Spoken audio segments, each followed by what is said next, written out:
আসসালামু আলাইকুম, সবাই কেমন আছেন? আশা করি সবাই ভালো আছেন। আলহামদুলিল্লাহ আমিও ভালো আছি।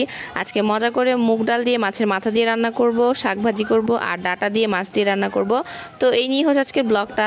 সকালবেলা ঘুম থেকে উঠে সকালের জন্য রুটি দিয়ে খাবে, একটা আলুর তরকারি করব। আর তার জন্য একটু ধনিয়া পাতা লাগবে। ছাদে কিছু ধনিয়া পাতা লাগানো ছিল, তো আমি ধনিয়া পাতা আনতে চলে যাই। তো ধনিয়া পাতাগুলো খুব সুন্দরভাবে হয়েছে আমাদের ছাদে, তো এইগুলো উঠাইতে আমার খুবই ভালো লাগতেছিল। আর প্রচুর রোদ উঠে গেছিল, সকাল 7টা-8টা বাজে এত পরিমাণ রোদ উঠে যায় আর অনেক গরম। এত গরমে কি আর বলবো, ধনিয়া পাতা তুলতে তুলতেই মনে হয় আমি একদম গরমে হাঁপায়ে গেছি। সাইডে আরও কিছু ধনিয়া পাতা ছিল, যেগুলো আমি পরবর্তীতে নিয়ে রান্না করার কাজে লাগাবো। আর ধনিয়া পাতায় অনেক পরিমাণ বালু ছিল, তো এগুলো ভালো করে আমি ধুয়ে নিতেছি একদম একটা ঝুড়িতে করে। এতে করে বালুগুলো খুব সহজে পরিষ্কার হয়ে যাবে।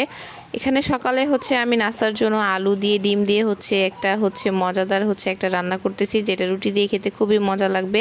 আর শেষে কিছু আমি ধনিয়া পাতা অ্যাড করে দিলাম। তো এটা আর একটু মাখা মাখা হলে নামায় নিব। আর রুটি তো আছেই, যেটা প্রত্যেক দিন সকালের একটা মানে ডেইলি নাস্তা যেটা বলে, যেটা ছাড়া একদম চলেই না। তো রুটি বানাইতে তো ভালোই লাগে, কিন্তু যেই পরিমাণ গরম পড়ছে, গরমের মধ্যে গা থেকে ঘাম টপ টপ করে বেয়ে পড়তেই থাকে রুটি বানানোর সময়। আর রুটিগুলো যখন ফুলে সুন্দর করে, তখন কিন্তু দেখতে ভালোই লাগে। তো একটা একটা করে রুটি ছেঁকতেছি আর প্রচুর পরিমাণ গরম লাগতেছে। এখন রান্নাঘরে যে কিভাবে থাকি, সেটা যারা রান্নাঘরে থাকে, রান্না করে তারাই বুঝে আসলে রান্না করতে গেলে যে কি পরিমাণ গরম লাগে আগুনের তাপে।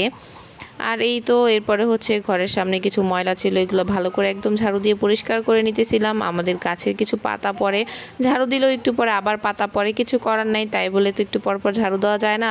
তো দেখা যায় রান্নার আগে ঝাড়ু দিয়ে আর রান্নার পরে একবার ঝাড়ু দিয়ে জায়গাটা পরিষ্কার করে নেই। আর এইখানে একটা বড় ড্রাম নামানো ছিল, এটাকে একটু ভেঙে গেছে, এটা ঠিক করবে এর জন্য। তো এরপর রান্না করতে চলে যাই। মুগ ডাল রান্না করবো, আগে তো বলছি। এরপর মুগ ডালটা ভালো করে একটু ভাজা ভাজা করে নিব। মুগ ডাল প্রথমে একটু ভেজে পানিতে ভিজিয়ে রাখলে নাকি এর ফ্লেভারটা খুব সুন্দর আসে, সুন্দর একটা ঘ্রাণ আসে। কিন্তু আগের মুগ ডালের যে একটা ঘ্রাণ ছিল, এখন ওই মুগ ডালের কিন্তু তেমন একটা ঘ্রাণ নাই। শুধু মুগ ডাল বললেই চলবে না, সব কিছুর মধ্যে এখন 2 নম্বরই চলে আসছে। তো মাছের মাথা দিয়ে যেহেতু রান্না করব, তো মাছের মাথা ভাজতে দিয়ে দিলাম। সাথে 2 টুকরা মাছ আর কিছু তেলের মাছ ছিল। তো সবগুলো একসাথে দিয়ে ভালো করে একটু ভাজা ভাজা করে নিচ্ছিলাম, কারণ কষায় দিলেও ভালো লাগে, তবে একটু ভেজে নিলে আরও বেশি মজা লাগে। তো এই তো আমার মাছ ভাজা হয়ে গেছে, সব মাছ উঠায় নিব। আর এইখানে চুলাটা আমি একটু মাটি দিয়ে ভালো করে লেপছিলাম, চুলাটা একটু ফেটে গেছে।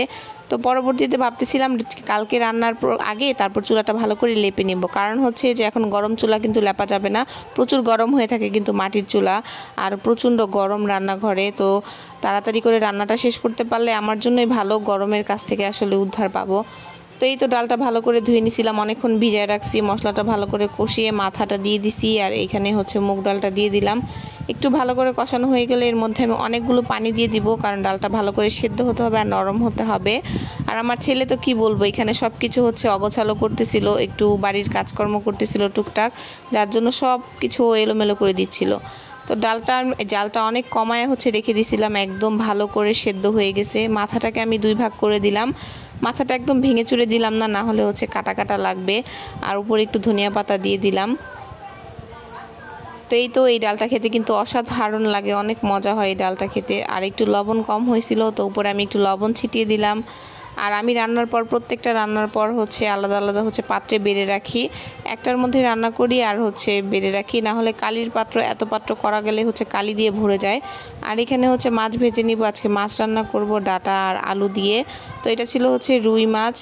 তো রুই মাছটা হালকা করে ভাজি, বেশি কড়া করে ভাজলে মাছটা শক্ত হয়ে যায় আর খেতে কেন জানি ভালো লাগে না। হালকা করে ভাজলেই দেখবেন এই মাছটার টেস্ট আসলে পাওয়া যায়। আচ্ছা, মাছের কিন্তু পুষ্টিগুণ তখনই পাওয়া যায় মাছ যখন হালকা করে ভাজা হয়, বেশি ভাজলে কিন্তু সেই মাছের পুষ্টিগুণটা সে আগের মতো থাকে না। তো আমি আর তেল দিইনি, একদম অল্প তেল দিয়ে আজকে ডাটা তরকারিটা রান্না করব, আর একদম অল্প মশলা দিয়ে। তো অল্প কয়টা ডাটা ছিল, আলু ছিল, তো এগুলো দিয়ে দিয়ে দিলাম ভালো করে ধুয়ে। তো ভালো করে কষাইতে দিয়ে দিলাম। আর এখানে ডাটা শাক ছিল কিছু, ওইগুলো ভাজি করব।